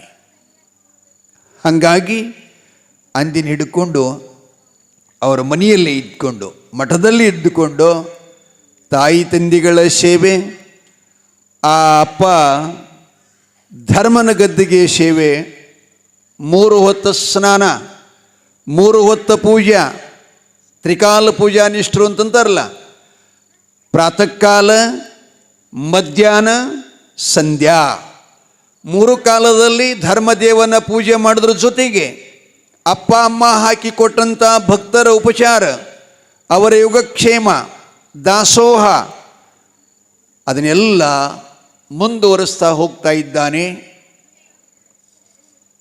ಹೋದಾಗ ತಾಯಿ ತಂದೆಗಳು ಅವ ದೊಡ್ಡವ ಆಗ್ತಾ ಇದ್ದಾನ, ಅವನನ್ನು ಕೂಡ ಮದುವೆ ಮಾಡಬೇಕು, ಲಗ್ನ ಮಾಡಬೇಕು, ಅವರಿಬ್ಬರು ಚೆನ್ನಾಗಿರೋದನ್ನು ನಾವು ಕಣ್ತುಂಬ ನೋಡಬೇಕು, ಅವನ ಹೊಟ್ಟೆಯಿಂದ ಹುಟ್ಟಿದಂಥ ಮೊಮ್ಮಕ್ಕಳನ್ನು ನಾವು ಕಣ್ತುಂಬ ನೋಡಿ ನಲಿಬೇಕು, ಅವ್ರನ್ನ ಮುದ್ರಿಡಬೇಕು ಅಂತ ಸಂಕಲ್ಪ. ಹೀಗಿರುತ್ತಿರಲಾಗಿ ಕನ್ಯಾ ನೋಡಬೇಕು ಅಂತ ಆ ಕಡೆ ಈ ಕಡೆ ಹುಡುಕೋದ್ರೊಳಗೆ ಕೊಪ್ಪದ ರಾಯಪ್ಪ ಮತ್ತು ರಾಮಮ್ಮ ಅಂತ ಗಂಡ ಹೆಂಡತಿ, ಅವರಿಗೆ ಬಿಲ್ಲಾರ ಪುಡ್ಡಪ್ಪ ಅಂಥೇಳಿ ಒಬ್ಬ ಮಗ ಇದ್ದ. ಅವನಿಗೆ ಸುಂದರವಾಗಿರತಕ್ಕಂಥ ಒಬ್ಬಕ್ಕೆ ಮಗಳು, ಆಕಿನ ಹೆಸರ ಹನುಮಮ್ಮ ಅಂಥೇಳಿ. ಆ ಪುಡ್ಡಪ್ಪನ ಮಗಳ ಒಂದು ವಿಚಿತ್ರ ಘಟನೆ ನಡೀತಿತ್ರಿ. ಬಹಳ ವರಗಳ ಹನುಮಮ್ಮನ ನೋಡಕ್ಕೆ ಬರ್ತಿದ್ರಂತ. ಆಕಿನ ನೋಡಿ 1 ತಿಂಗಳ ಮುಗಿತಾ ಇಲ್ಲ, ನೋಡೋಕೆ ಬಂದಂಥ ವರ ಸತ್ತು ಹೋಗ್ಬಿಡ್ತಿದ್ದಂತ. ಹೀಗಾಗಿ ಅವ್ರ ಮನೆಗೆ ಕನ್ಯಾ ನೋಡ್ಲಿಕ್ಕನೇ ಯಾರೂ ಬರ್ತಾ ಇಲ್ಲಂತ. ಅಂಥ ಮನೆಗೆ ಇವರು ಹೋಗ್ತಾರೆ. ಯಾರಪ್ಪ, ಯಾರು ಹೋಗ್ತಾರ ಹೋಗಿ? ಅವ ಸ್ಟುಡಿಯೋ ಮಾಡೋದಾಗ್ಯದ ನಾವು ಇಲ್ಲ, ಶಂಕರಪ್ಪ ತನ್ನ ಜೊತೆಯಲ್ಲಿ 4-6 ಜನರನ್ನು ಕರ್ಕೊಂಡು ಕೊಪ್ಪಕ್ಕೆ ಹೋಗಿ ಪುಡ್ಡಪ್ಪನ ಮನೆ ಸೇರಿದ. ಇಟಗಿಯ ಧರ್ಮನ ಮಹಾಮನೆಯಿಂದ ಶಂಕರಪ್ಪನವರು ಬಂದಾರಂತಂದರೆ ಕೊಪ್ಪದ ಜನರಿಗೆ ಬಹಳ ಸಂತೋಷ ಆಯಿತು. ಆದ್ರೇನೋ ಒಳಗೊಂದವರಿಗೆ ಭಯ ಇತ್ತು. ದೊಡ್ಡವರು ಬಂದಿದ್ದಾರೆ, ದೇವಪುರುಷರು ಬಂದಿದ್ದಾರೆ, ಧರ್ಮ ಪುರುಷರು ಬಂದಿದ್ದಾರೆ. ಆದ್ರೇನು ಆ ಹುಡುಗಿದೊಂದು ಏನು ಕರ್ಮದೋ ಗೊತ್ತಿಲ್ಲ, ಆಕಿನ ನೋಡಿದ ವರ 1 ತಿಂಗಳದೊಳಗೆ ಸಾವುತಾನ. ಅಂದ ಬಳಿಕ ಶಂಕರಪ್ಪನವರು ಕೂಡ ದತ್ತಕ ಪುತ್ರನಾಗಿ ತಮ್ಮ ಶ್ರೀಮಠಕ್ಕೆ ಬರಮಾಡಿಕೊಂಡಂಥ ಆ ಮಗು ಸೋಮಣ್ಣನ ಈ ಹುಡುಗಿನ ನೋಡಿದ ಕೂಡಲೇ ಅವನು ಉಳಿತಾನೋ ಇಲ್ಲ ಅಂತ ಎಲ್ಲರಿಗೆ ಚಿಂತೆಯಾಗಿತ್ತು. ಆದ್ರೇನು ನೋಡುವಂಗೆಲ್ಲ ನೋಡಿದ್ರು. ಆ ಹನುಮಮ್ಮ ಎಷ್ಟು ಸುಂದರ ಇದ್ರಲ್ರಿ, ರೂಪದಲ್ಲಿ ಅಷ್ಟೇ ಅಲ್ಲ, ಗುಣದಲ್ಲಿ, ಸಂಸ್ಕಾರದಲ್ಲಿ, ನಯ ವಿನಯದಲ್ಲಿ, ಬುದ್ಧಿಯಲ್ಲಿ, ಜ್ಞಾನದಲ್ಲಿ ಶಾಲೆ ಕಲಿಯದಿದ್ದರೂ, ಅಕ್ಷರ ಜ್ಞಾನ ಇಲ್ಲದಿದ್ದರೂ ಶಾಲೆ ಕಲಿತ ಮಕ್ಕಳ ಹಾಗೆ ವ್ಯವಹಾರ ಜ್ಞಾನ, ವ್ಯಾಪಾರ ಜ್ಞಾನ, ಒಕ್ಕಲತನ, ಹೈನುಗಾರಿಕೆ, ಯಾರ ಜೊತೆಯಲ್ಲಿ ಯಾವ ರೀತಿಯಾಗಿ ನಾವು ಬದುಕಬೇಕು ಅನ್ನುವಂಥ ಸಂಸ್ಕಾರವುಳ್ಳಂಥ ಮಗಳು ಹನುಮಪ್ಪನನ್ನು ಶಂಕರಪ್ಪನವರು ನೋಡಿ ಕನ್ಯಾ ನಿಶ್ಚಯ ಮಾಡುತ್ತಾರೆ. ಮನೆಗೆ ಬಂದು ಗಂಡ ಹೆಂಡತಿ ಸಂತೋಷವನ್ನು ಹಂಚಿಕೊಳ್ತಾರೆ. ಅಲ್ವೇ ನಮ್ಮ ಸೋಮಣ್ಣನಿಗೆ ಎಂಥ ವಧು ಸಿಕ್ಕಳು, ಕನ್ಯಾ ಸಿಕ್ತು ಅಂತಂದರೆ ಚಂದ್ರನ ಹೆಂಡತಿ ರೇವತಿ. ಅವನಿಗೆ 27 ಮಂದಿ ಹೆಂಡ್ರು. ಹಾಗೆ ಇಂದ್ರನ ಹೆಂಡತಿ ಸಚಿಯಂತೆ ಮುಖದ ಕಳೆ, ದೇಹದ ಕಾಂತಿ, ದುಂಡಾದ ದೇಹ, ಪುತ್ಥಳಿ ಗೊಂಬೆ ಅಂತ ಮಗಳು ನಮ್ಮನಿಗೆ ಸೊಸೆಯಾಗಿ ಬರುತ್ತಾಳೆ ಅಂಥೇಳಿ ಹಿರಿ ಹಿಗ್ಗಿನೊಳಗೆ ಕಾಲ ಕಳೆದ್ರ ಜೊತೆಗೆ ಅವರ ಶುಭ ವಿವಾಹನೂ ಕೂಡ ಶುಭ ಮುಹೂರ್ತವನ್ನು ನೋಡಿ ಸೋಮಣ್ಣನ ಹಾಗೂ ಹನುಮಮ್ಮನ ವಿವಾಹ ಧರ್ಮನ ಸಾಕ್ಷಿಯಾಗಿ ಧರ್ಮನ ಕೃಪಾಶೀರ್ವಾದದಿಂದ ಇಟಗಿಯಲ್ಲೇ ನೆರವೇರಿತು. ಮತ್ತು ಅವ್ರ ಲಗ್ನ ಅಂದ ಕೂಡಲೇ ಇಟಗಿಯ ಸುತ್ತಮುತ್ತಲದ ಸುಮಾರು ಒಂದು 50-100 ಹಳ್ಳಿಗಳಿಂದ ಜನ ಧರ್ಮರ ಮಠದಲ್ಲಿ ಸೋಮಣ್ಣನ ಲಗ್ನ ಇದೆ, ಮುಂಬರುವ ದಿನಮಾನಗಳಲ್ಲಿ ಅವ ನಮಗೆ ಗುರು ಆಗ್ತಾ ಇದ್ದಾನೆ, ನಮಗೆ ಆಶೀರ್ವಾದ ಮಾಡ್ತಾ ಇದ್ದಾನೆ, ಅಪ್ಪ ಅಮ್ಮನಂತೆ ಶಕ್ತಿ ಬಲಿಸ್ಕೊಂಡಿದ್ದಾನೆ, ಅವನ ವಾಣಿಯಲ್ಲಿ ಕೂಡ ಶಕ್ತಿ ಬಂದಿದೆ, ಹಸ್ತದಲ್ಲಿ ಕೂಡ ಶಕ್ತಿ ಬಂದಿದೆ, ಅವನ ನೇತ್ರದಲ್ಲಿ ಕೂಡ ಶಕ್ತಿ ಬಂದಿದೆ, ಅಂಥವನ ಜೋಡಿಯಾಗಿ ಶಂಕರಪ್ಪ ಭೂಮಮ್ಮನಂತೆ ಸೋಮಣ್ಣ ಮತ್ತು ಹನುಮಮ್ಮನ ದರ್ಶನಾಶೀರ್ವಾದ ಪ್ರಸಾದ್ ತಗೊಂಡು ನಾವೆಲ್ಲ ಅಕ್ಷತಾ ಹಾಕ್ಕೊಂಡು ಬರಬೇಕಂತ ಎಲ್ಲ ಹಳ್ಳಿಗಳಿಂದ ಜನ ಸೇರಿ ಗಿರಿಜಾ ಕಲ್ಯಾಣಿಯಂತೆ ಶಿವಪಾರ್ವತಿಯರ ಲಗ್ನದಂತೆ ಮಾಡಿ ಎಲ್ಲರೂ ಹರಿಸಿ ಹೋಗುತ್ತಾರೆ. ಮುಂದೆ ಆ ತಾಯಿ ಭೂಮಮ್ಮ ಮತ್ತು ಸೋಮಣ್ಣನನ್ನು ಅತ್ಯಂತ ಪ್ರೀತಿಯ ವಾತ್ಸಲ್ಯದಿಂದ ಸೊಸೆಯೂ ಕೂಡ ಹಾಲಿಗೆ ಸೇರಿಸಿದ ಸಕ್ಕರೆಯಂತೆ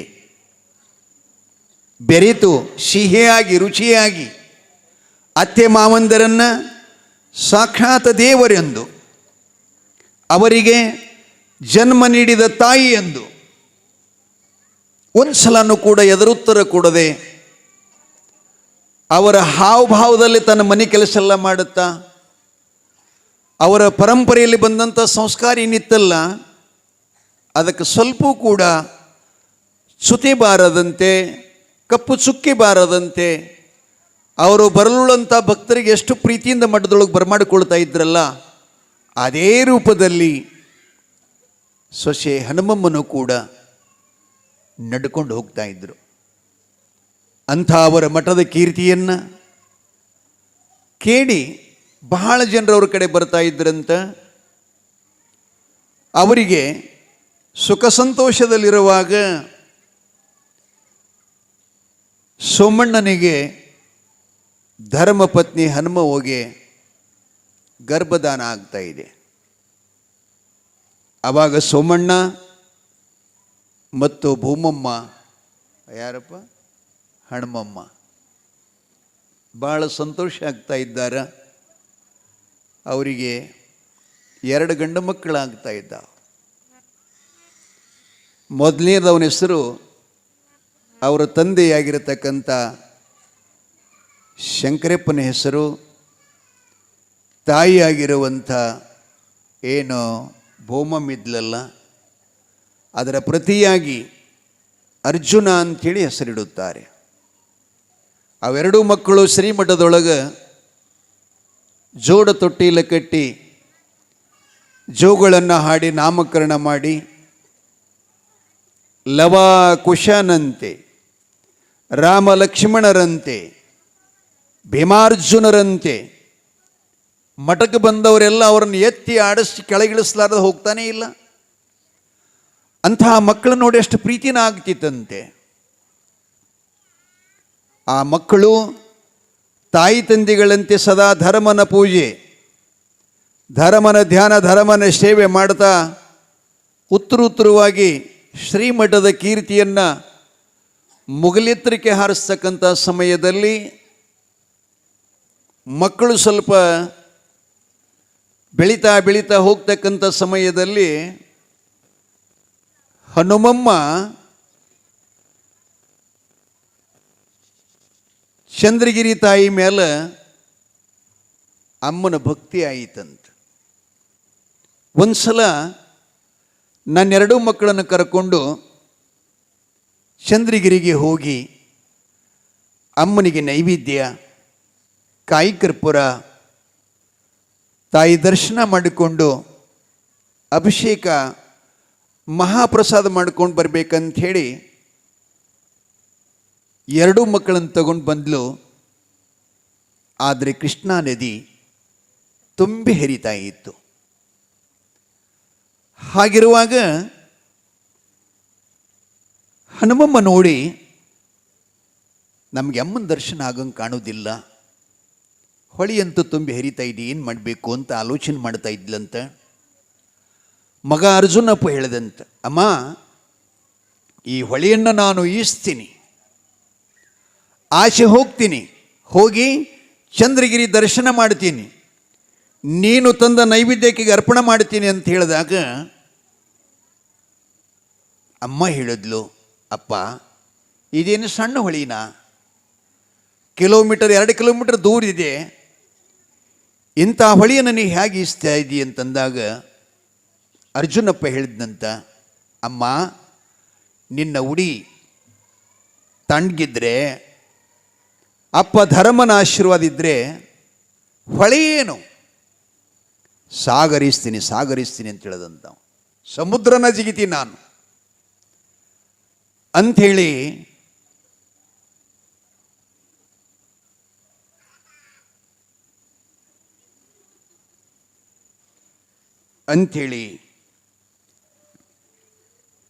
ಆ ತಾಯಿ ತೆಂಗು, ಕಾಯಿ ಕರ್ಪೂರ, ನೈವೇದ್ಯವೆಲ್ಲ ತಲೆಗೆ ಕಟ್ಕೊಂಡು ಕೃಷ್ಣ ಜಿಗಿದ.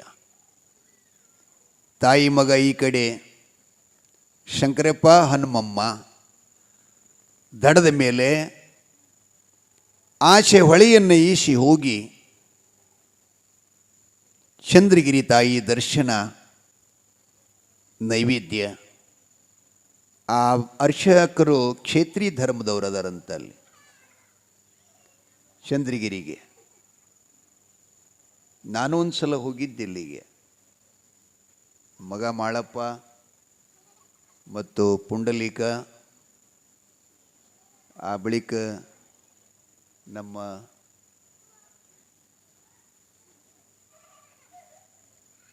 ಎಲ್ಲರೂ ನನ್ನ ಜೊತೆ ಇರ್ತಾರಲ್ಲ, ಹೋಗಿದ್ದೆವು. ಆ ದೇವಿದು ಬಹಳ ಅವತಾರಿದೆ. ಪೂಜೆ ಅವರು ಅರಿಬಿ ಎಳೆದು ಮಾಡ್ತಾರಂತ್ರಿ. ಹಾಗಾಗಿ ಅರ್ಜುನಪ್ಪಗೆ ಪ್ರತ್ಯಕ್ಷ ದರ್ಶನ ಮಾಡಲಿಕ್ಕೆ ಬೆಳ್ಳಿಲಂತ ಹೆದರಿಕೆ ಹಾಕಿದ್ರಂತ. ಆ ತಾಯಿ ಉಗ್ರ ರೂಪದಲ್ಲಿರುತ್ತಾಳೆ, ನೋಡಿದವರೆಲ್ಲ ಹೆದರ್ತಾರೆ, ನೀ ಸಣ್ಣವದಿ ಬೇಡ ಅಂತಂದಾಗ ಅವ ಕೇಳಿಲ್ಲಂತ. ಹಾಗೇ ಒಳಗೋಗಿ ದೇವಿ ದರ್ಶನ ಮಾಡಿದ. ದೇವಿ ಅವನಿಗೆ ಕಾಳಿದಾಸನಂಗೆ ದರ್ಶನ ಕೊಟ್ಟುಡ್ರಿ ಭಗವತಿ ಚಂದ್ರಗಿರಿ. ಅವನ ತಲೆ ಮ್ಯಾಲಸ್ತಾ ಇಟ್ಟು, ಅಪ್ಪ ನಿಮ್ಮಮ್ಮನ ಭಕ್ತಿಗೆ, ನಿನ್ನ ಭಕ್ತಿಗೆ ನಾನು ಇಟಗಿಗೆ ಬರುತ್ತೇನೆ. ಬೇಡ ಬೇಡ ತಾಯಿ, ನಮ್ಮಮ್ಮ ಒಪ್ಕೊಳ್ಬೇಕಲ್ಲ ಅಂದರೂ ಇಲ್ಲ, ನಾನು ಇಟಗಿಗೆ ಬರುತ್ತೇನೆ ಅಂಥೇಳಿ ನಮಸ್ಕಾರ ಮಾಡಿ ಹೊರಟಲ್ಲ. ಅರ್ಜುನಪ್ಪನ ಶರೀರದಲ್ಲೇ ತಾಯಿ ಚಂದ್ರಗಿರಿ ಪ್ರವೇಶ ಆಗಿ ಹೊಂಟ್ಲಂತ ಮತ್ತೆ ಹೊಳೆಯಿಸಿ ಬಂದು ತಾಯಿಗೆ ಪ್ರಸಾದ ಕೊಟ್ಟು, ಅಮ್ಮ ನಾನು ಅಮ್ಮನ ದರ್ಶನ ಮಾಡಿ ಬಂದೆ ಅಂತ ಹೇಳ್ತಾ ಇದ್ದ. ಆದರೆ ಆ ಅರ್ಜುನಪ್ಪನ ಶರೀರ ಇತ್ತಲ್ಲ, ಮಗುನ ಶರೀರ, ಅವನ ಸುತ್ತೆಲ್ಲ ಪೂರ್ವದಲ್ಲಿ ಹೊರಡುವಂಥ ಸೂರ್ಯನ ಕಿರಣ ಹೆಂಗೆ ಬೀಳ್ತಾ ನೋಡ್ರಿ, ಕೆಂಪಾಗಿ ಚೆಲ್ತಾ ಇದೆಯಲ್ಲ, ಹಂಗೆ ಅವನ ಶರೀರದಲ್ಲಿ ಆ ದೇವಿ ಚಂದ್ರಗಿರಿಯ ಪ್ರಕಾಶವನ್ನು ಕಾಣಕತ್ತಂತ. ಹನುಮಮ್ಮ ಗಾಬರಿಯಾಗಿ ನೋಡ್ತಾ ಇದ್ದಾಳ. ಮಗು ಹೋಗಾಗಿ ಹಿಂಗಿದ್ದಿತ್ತಿಲ್ಲ, ಇದೇನು ಆಶ್ಚರ್ಯ, ಅವನ ಮೈ ತುಂಬ ಎಲ್ಲ ಪ್ರಕಾಶ ಕಾಣ್ತಾ ಇದೆಯಲ್ಲ ಅಂತಂದ ಕೂಡಲೇ ಚಂದ್ರಗಿರಿನ ಸ್ವಂತವಾಗಿ ವಾಣಿಯಿಂದ ಹೇಳ್ತಾಳೆ, ಹನುಮಮ್ಮ, ನಿನ್ನ ಮಗ ಅರ್ಜುನಪ್ಪನ ನಿಮ್ಮ ಶ್ರದ್ಧೆಗೆ ತುಂಬಿ ಹರಿಯುವ ಗಂಗೆ ಕೃಷ್ಣೆಯನ್ನು ಈಜಿ ಬಂದಾನಲ್ಲ, ಇದು ಯಾರಿಂದಲೂ ಸಾಧ್ಯ ಇಲ್ಲ, ಸಮರ್ಥ ವ್ಯಕ್ತಿಗಳಿಂದ ಸಾಧ್ಯ. ನಿಮಗೆ ಧರ್ಮನ ಕೃಪಾ ಇದೆ, ಧರ್ಮನ ಅನುಗ್ರಹ ಇದೆ, ಧರ್ಮದೇವನ ಕೃಪಾಶೀರ್ವಾದದಿಂದ ಈತ ಹೊಳಿ ದಾಟಿದಾನ. ಅದಕ್ಕೆ ನಾನು ಕೂಡ ಧರ್ಮನಂತೆ ನಿಮ್ಮ ಭಕ್ತಿಗೆ ಒಲಿತು ನಾವು ಇಟಗಿ ಕ್ಷೇತ್ರಕ್ಕೆ ಬರುತ್ತೇನೆ. ಹನುಮಮ್ಮ ಹೇಳಿದ್ಲಂತ, ಅಯ್ಯೋ ಯವ್ವ, ನೀನು ಬಂದಿ ಅಂದರೆ ನೀ ಸಾಮಾನ್ಯಳಲ್ಲ, ಉಗ್ರ ಸ್ವರೂಪಕ್ಕೆ ನನ್ನ ಮಠಕ್ಕೆ ಭಕ್ತರೆಲ್ಲ ಬರ್ತಾ ಇದ್ದಾರ, ಅವರು ನಿನ್ನ ನೋಡಿ ಹೆದರ್ಕೊಂಡ್ರೆ ಹೇಗೆ? ಬ್ಯಾಡಮ್ಮ ತಾಯಿ, ನೀನು ಇಲ್ಲಿ ಇರು ಅಂತ ಹೇಳಿದ್ರು ತಾಯಿ ಚಂದ್ರಗಿರಿ ಕೇಳಿಲ್ಲ. ಇಟಗಿಗೆ ಮಗುನ ಜೊತೆಯಲ್ಲಿ ಬಂದೇ ಬಿಟ್ಳು. ಈಗ ತಾವು ಇಟಗಿಗೆ ಹೋಗಿರಬೇಕು. ಆ ಮಠದ ಪಕ್ಕದಲ್ಲೇ ಚಂದ್ರಗಿರಿದೊಂದು ಸಣ್ಣ ಗುಡಿ ಇದೆ, ಅಲ್ಲೇ ಸ್ಥಾಪನಾ ಮಾಡಿ ಆರಾಧನೆ ಮಾಡ್ತಾ ಇರುತ್ತಾರೆ. ತಾಯಿ ಹನುಮಮ್ಮ ಗ್ರಾಮದಲ್ಲಿರ್ತಕ್ಕಂಥ ಸಣ್ಣ ಪುಟ್ಟ ಮಕ್ಕಳೆಲ್ಲ ಮಠಕ್ಕೆ ಆಡಕತ್ ಬಂದರೆ ಅವಕ್ರನ್ನೆಲ್ಲ ಎತ್ತುಕೊಂಡು ಮುದ್ದಿಟ್ಟು ಬಾಳೆಹಣ್ಣು, ಕಿತ್ತಾಳೆ, ಸೇಬು ಮತ್ತು ಮಾವು ಇವೆಲ್ಲ ಹಣ್ಣುಗಳನ್ನು ಮಕ್ಕಳಿಗೆ ತಿಲ್ಲ ಕೊಡ್ತಿದ್ಲಂತ. ಇವು ಅವರು ಮಕ್ಕಳದಾವ, ಅಂಥ ಜಾತಿವದಾವ, ಇಂಥ ಜಾತಿವದಾವಂತ ಯಾವುದೂ ಭೇದ ಇಲ್ಲದನ್ನ ಸರ್ವ ಮಕ್ಕಳೆಲ್ಲ ನನ್ನನ್ನು ಅಂತೇಳಿ ತಿಳ್ಕೊಂಡು ಆ ಮಕ್ಕಳನ್ನು ತೊಡಿ ಮೇಲೆ ತಗೊಂಡು ಆಡಿಸಿ ಅವಕ್ಕೆಲ್ಲ ಹಾಲು ಹಣ್ಣು ಕೊಟ್ಟಂಗೆ ಕೊಡ್ತಿದ್ಲಂತ. ಆ ಸಮಯದಲ್ಲಿ ಏನಾಯ್ತು ಅಂತಂದ್ರೆ ಒಮ್ಮಿಂದೊಮ್ಮೆಲೆ ಅಮಾ ಅನ್ನುವಂಥ ಶಬ್ದ ಕೇಳಿಸ್ತಂತಿಗೆ. ಯಾರಿಗೆ ಶಬ್ದ ಕೇಳಿದ ಕ್ಷಣ ಕೈಯಾಗಿನ ಮಗು ಬಿಟ್ಟು ಗಾಬರಿಯಾಗಿ ಹನುಮಮ್ಮ ಕಕ್ಕಾಬಿಕ್ಕಿಯಾಗಿ ಆ ಕಡೆ ನೋಡ್ತಾ ಇದ್ದಾಳೆ. ಅದೇ ಸಮಯದಲ್ಲೇ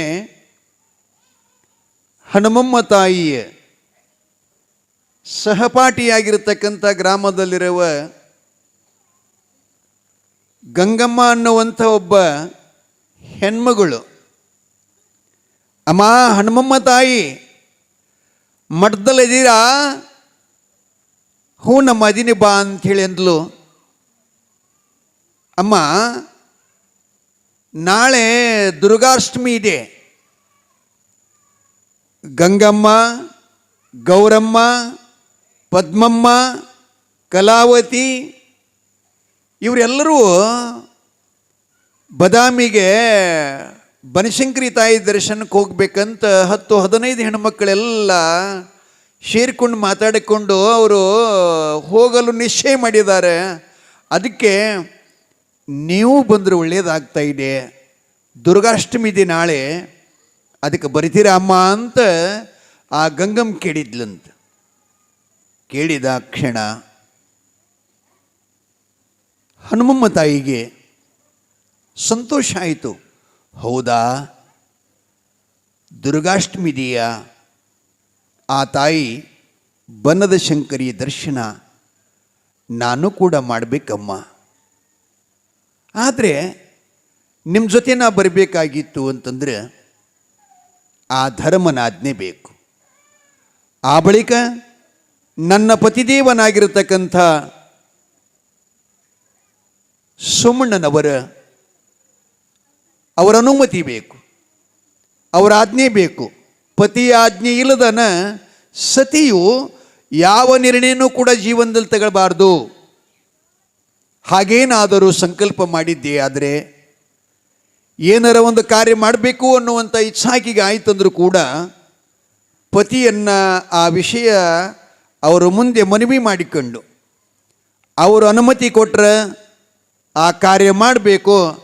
ಪತಿ ಆಜ್ಞೆ ಕೊಡಲಿಲ್ಲ ಅಂದರೆ ಯಾವ ಕೆಲಸನೂ ಕೂಡ ಸತಿ ಮಾಡಬಾರದು ಅಂತ ನಮ್ಮ ಸನಾತನ ಭಾರತ ದೇಶದ ಸಂಸ್ಕೃತಿ ಇದೆ, ಧರ್ಮ ಇದೆ. ಆದ್ದರಿಂದ ಗಂಗಮ್ಮ ಅವರು ಹೊರಗಡೆ ಹೋಗಿದ್ದಾರೆ. ಮನೆಗೆ ಬಂದ ಕೂಡಲೇ ಅವರನ್ನು ನಾನು ಕೇಳ್ತೀನಿ. ಅದಕ್ಕೆ ಅವರು ಆಶೀರ್ವಾದ ಮಾಡಿ ಅನುಮತಿ ಕೊಟ್ಟರು ಅಂತಂದರೆ ನಾನು ಬರ್ತೀನಿ ಅಮ್ಮ. ಆ ತಾಯಿಯ ದರ್ಶನ ಮಾಡೋ ಭಾಗ್ಯ ಇದ್ದರೆ ಪತಿನೂ ಕೂಡ ಕಳಿಸ್ಕೊಡ್ತಾರೆ ಅಂತ ಹೇಳಿದ್ಲು.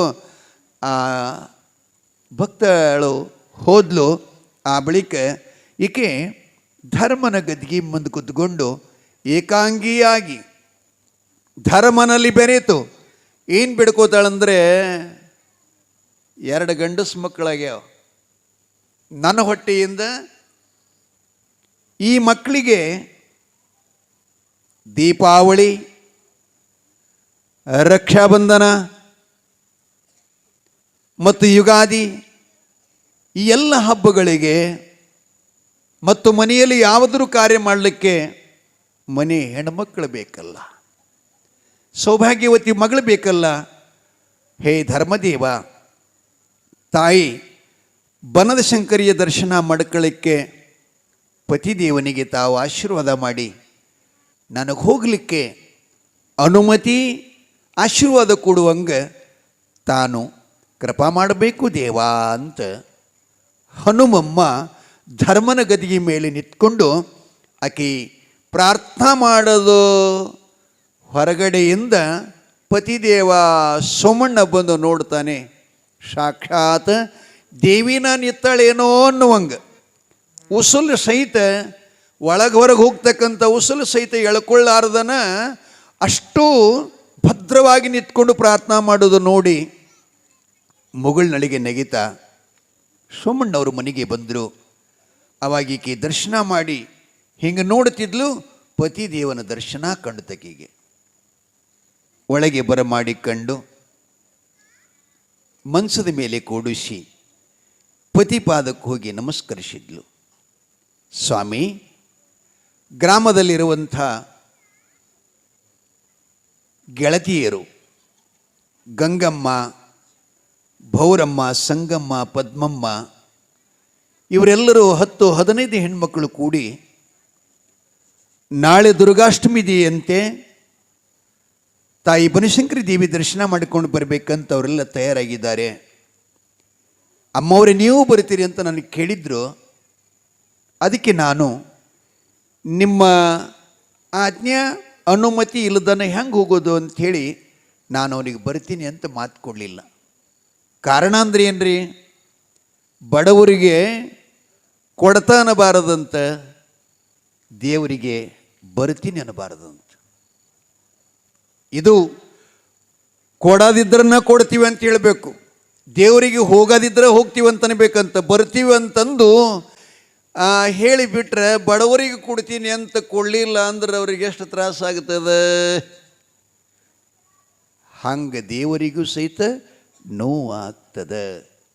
ಅದಕ್ಕೆ ಸ್ವಾಮಿ ತಾವು ಅನುಮತಿ ಕೊಟ್ಟರೆ, ನೀವು ಆಶೀರ್ವಾದ ಮಾಡಿದರೆ ನಾನು ಹೋಗ್ತೀನಿ ಅಂತ ಹಿಂಗೆ ಕೇಳಿದ್ಲಂತ. ಯವ್ವ, ನೀವು ಹಿಂಗೆ ಯಾರಿಗೆ ಕೇಳಿಗಿಡಿರಿ ನಮ್ಮ ಮನ್ಯಾಗ? ಹಿಂಗೆ ಕೇಳಿ ದೇವ್ರಿಗೆ ಯಾಕೆ ಹೋಗ್ತಾ ಇದ್ರಿ? ಕೈ ಮೇಲೆ ಮಾಡಿ ನೋಡ. ಏನ್ರಿ ಮುತ್ಯ, ಸಿದ್ದರಾಮಯ್ಯ ಸಾಹೇಬರು ಗಾಡಿ ಪುಕಟ್ ಮಾಡ್ಯಾನ, ಅವನಿಗೆ ಅದಕ್ಕೆ ಕೇಳಬೇಕು ಮಣ್ಣಾಗ ಹಾಕ್ಲಿಕ್ಕೆ? ಹೌದಲ್ಲ? ಹೌದಲ್ಲ? ಕೇಳಿ ಹೋದ್ರೆ ಏನಾಗ್ತದೆ, ಕೇಳಿ ಹೋಲಾರ್ದ ಏನಾಗ್ತದೆ?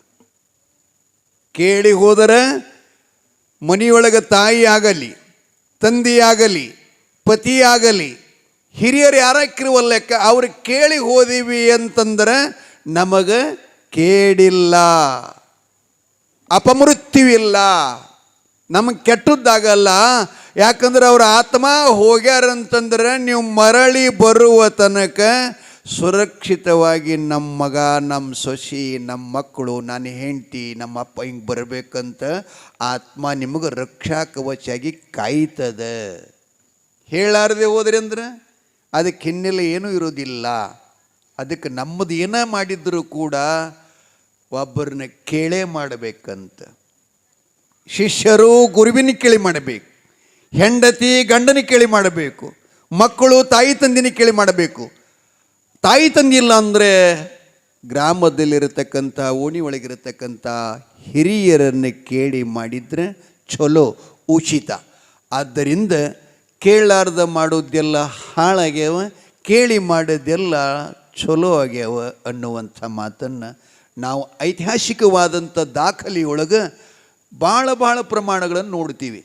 ಅದಕ್ಕೆ ಅಂಥವರಾಗಿದ್ದರೂ ಕೂಡ ಆಕೆನಲ್ಲಿಯೂ ಕೂಡ ವಾಣಿ ಶಕ್ತಿ ಇತ್ತು, ಹಸ್ತಶಕ್ತಿ ಇತ್ತು. ಇದ್ದರೂ ಪತಿದೇವನ ಆಜ್ಞೆ ತಗೊಂಡು ಹೋಗ್ಬೇಕಂತ ಹೇಳಿದಾಗ ಆ ಪತಿರಾಯ ಸೋಮಣ್ಣ ಹೇಳ್ತಾನೆ, ಅಬ್ಬಾ ನೀನು ಬನಶಂಕರಿ ದರ್ಶನಕ್ಕೆ ಹೋಗ್ತೀಯಾ, ಪರವಾಗಿಲ್ಲ, ದೇವ್ರಿಗೆ ಹೋದರೆ ಯಾರು ಬ್ಯಾಡಂತಿರ್ತಾನೆ.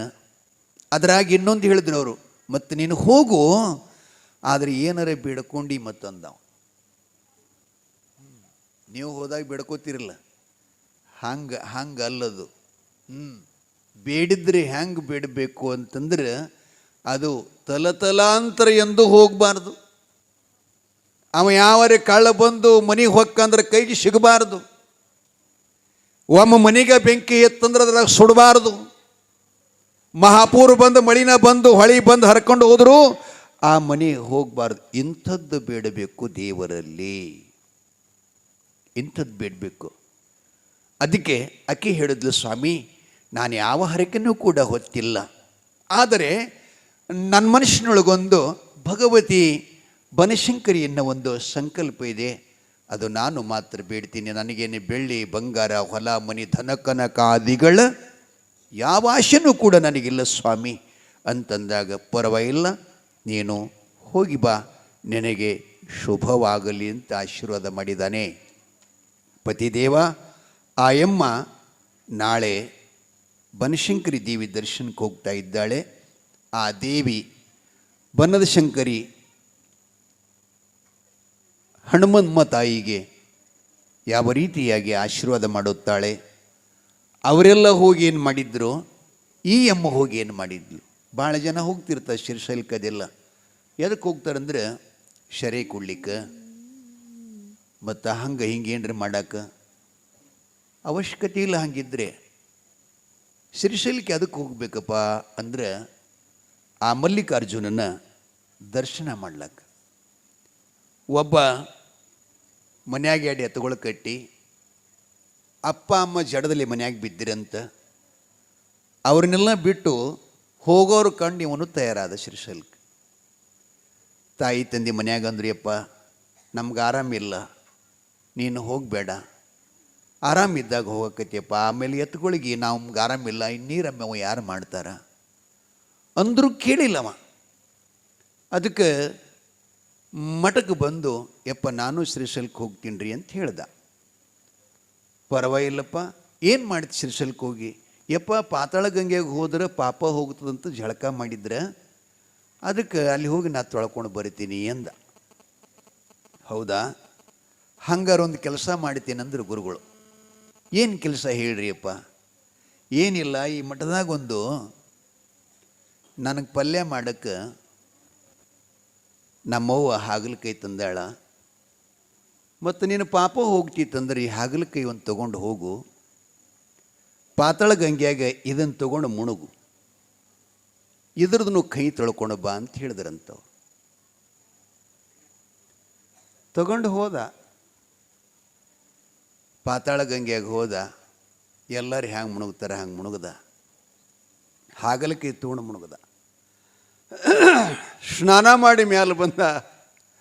ಅಪ್ಪ ಮಲ್ಲಿಕಾರ್ಜುನ ಸ್ವಾಮಿಯ ದರ್ಶನ ತಗೊಂಡ.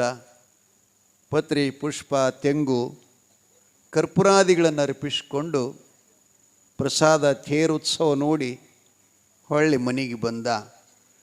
ಮಠಕ್ಕೆ ಬಂದು ಹಾಗಲಕಾಯಿ ಗುರುಗಳ ಕೈ ಕೊಟ್ಟ. ಗುರುಗಳು ನೋಡಿದ್ರು, ತಮ್ಮ ಸಿಹಿ ಆಗ್ಯದನೋ ಹಾಗಲಕಾಯಿ ಅಂತ ಕೇಳಿದ್ರು. ಏನು ಮಾಡಿದೇನ್ರಿಯಪ್ಪ, ನೀವು ಹ್ಯಾಂಗೆ ಕೊಟ್ರಿ, ಹ್ಯಾಂಗೆ ಮುಳುಗ್ಸಿನಿ ತಂದೀನಿ ಅಂದ. ಹಂಗಾರೆ ಸ್ವಲ್ಪ ತಡಿ ನಾ ಹೋಳ್ತೀನಿ, ಅದನ್ನು ನೋಡಂತ ನಾಲ್ಗೆ ಹಚ್ಚಿ ಇಳಿಗಿ ಒಳಗೆ ಅದನ್ನು ಹೋಳಿದ್ರು. ಒಂದು ಹೋಳು ಅವನ ಕೈಯಾಗ ಕೊಟ್ಟರು. ನೋಡಪ್ಪ ರುಚಿಯಾಗ್ಯದನ್. ಹಿಂಗೆ ನಾಲ್ಗೆ ಹಚ್ಚದ, ಕೆಟ್ಟ ಕೈ. ಯಪ್ಪ ಅದು ಹಂಗೆ ಕೈನೇ ಅದ ಅಂದ ಒಳಕ. ಮತ್ತು ನಿನ್ನ ಪಾಪ ಹ್ಯಾಂಗೆ ಹೋಯಿತೋ? ಹಾಗಲಕಾಯಿ ಕೈ ಇದ್ದುದು ರುಚಿ ಆಗಿಲ್ಲ ಅಂದ್ರೆ ನಿನ್ನ ಪಾಪ ಹೆಂಗೆ ಹೋಗ್ತದಪ್ಪ? ಮನೆಯೋಳು ನೆಲ ಬಿದ್ದು ಉರುಳಾಡುವ ತಾಯಿ ತಂದಿನ ಬಿಟ್ಟು ಈ ಭೂಮಿಯನ್ನು ಎದಿ ಕೊಟ್ಟು ಶೀಳಿ ಅನ್ನ ಕೊಡ್ತಕ್ಕಂಥ ಅನ್ನದಾತ ಬಸವಣ್ಣನನ್ನು ಕರಿಗೂಟಿ ಕಟ್ಟಿ ಶ್ರೀಶೈಲಕ್ಕೆ ಹೋದರೆ ನಿನ್ನ ಪಾಪ ಎಂದು ಹೋಗ್ತದೋ ಕೋಡಿ? ಮೊದಲು ತಾಯಿ ತಂದೆ ಸೇವಾ ಮಾಡು.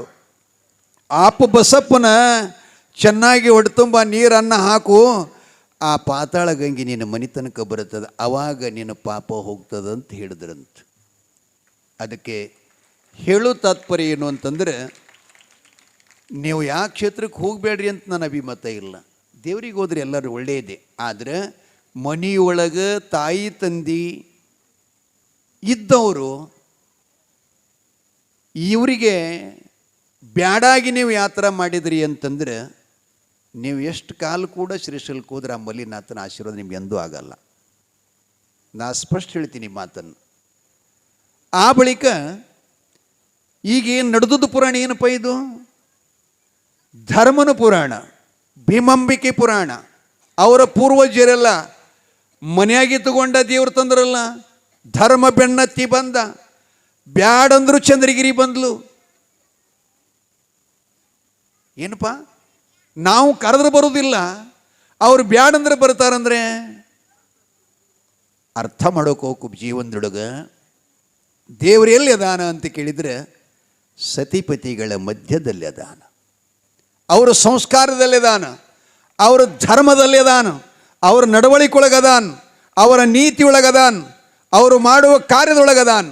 ಅದು ಚೆನ್ನಾಗಿತ್ತು ಅಂತಂದ್ರೆ ಯಾವ ದೇವ್ರ ಗುಡಿಗೆ ಹೋಗೋ ಅವಶ್ಯಕತೆ ಇಲ್ಲ, ಯಾವ ದೇವ್ರನ್ನ ಆಮಂತ್ರಣ ಮಾಡೋ ಅವಶ್ಯಕತೆ ಇಲ್ಲ. ನೀವು ಆ ದೇವರೇ ನಿಮ್ಮ ಮನೆಗೆ ಬರುತ್ತಾರೆ, ನಿಮ್ಮನ್ನು ದೇವರನ್ನಾಗಿ ಮಾಡುತ್ತಾರೆ, ಆ ಮನೆಯನ್ನು ದೇವಸ್ಥಾನನ್ನಾಗಿ ಮಾಡುತ್ತಾರೆ, ಆ ಮನೆಯನ್ನು ಮಠವನ್ನಾಗಿ ಮಾಡುತ್ತಾರೆ. ಎಲ್ಲಿದ್ರೇನು? ಗುಡಿಯಾಗಿದ್ರೆ ಮಾಡೋದೇನ್ರಿ ಮನಸ್ಸು ಚಲೋ ಇಲ್ಲಂದ್ರೆ? ಮಠದಾಗಿದ್ರೆ ಏನು ಮಾಡೋದು ಮನಸ್ಸು ಚಲೋ ಇಲ್ಲಂದ್ರೆ? ಮನಸ್ಸು ಸದಾ ಹೊಲಸಾಗ್ತಿತ್ತು ಅಂದ್ರೆ ಯಾವ ಜಾಗನಾಗಿದ್ದು ಮಾಡೋದೇನದ? ಅದಕ್ಕಾಗಿ ಇಟಗಿ ಭೀಮಾಂಬಿಕೆ ಪುರಾಣ ಏನು ಅಂತ ಕೇಳಿದರೆ, ಮನೆಯೇ ಮಂತ್ರಾಲಯ, ಮನೆಯೇ ಮಹಾಲಯ, ಮನೆಯೇ ಮಠ, ಮನವೇ ಮಂದಿರ, ಮನಯೇವ ಮನುಷ್ಯಣಂ ಬಂದ ಮೋಕ್ಷ. ಶಾಸ್ತ್ರ ಹೇಳ್ತದೆ, ಮನಸ್ಸಿನಿಂದೇ ಬಂಧನ, ಮನಸ್ಸಿನಿಂದೇ ಮೋಕ್ಷ, ಮನಸ್ಸಿನಿಂದೇ ಇಹ, ಮನಸ್ಸಿನಿಂದೇ ಪರ. ಆರಿಗೇನು ಭಗವಂತ ಕಡಿಮೆ ಇಟ್ಟಿಲ್ಲ, ಎಲ್ಲರಿಗೂ ಸ್ವಾತಂತ್ರ್ಯ ಕೊಟ್ಟಿದ್ದಾನೆ. ನಮ್ಮಲ್ಲಿ ಇದು ಐತಿ ಅವರಲ್ಲಿ ಇಲ್ಲ ಅಂತೇನು ಕೊಟ್ಟಿದ್ದಾನೆ ನಮ್ಮ? ಎಲ್ಲರಿಗೂ ಎಲ್ಲ ರೀತಿಯಾಗಿ ಕೊಟ್ಟಿದ್ದಾನೆ. ಎಲ್ಲರಿಗೂ ಕಣ್ಣಮ್ಮಗ ಕೊಟ್ಟಿದ್ದಾನೆ, ಎಲ್ಲರಿಗೂ ಶಕ್ತಿ ಕೊಟ್ಟಿದ್ದಾನೆ, ಎಲ್ಲರಿಗೂ ಇಂದ್ರಿಯಗಳನ್ನು ಕೊಟ್ಟಿದ್ದಾನೆ.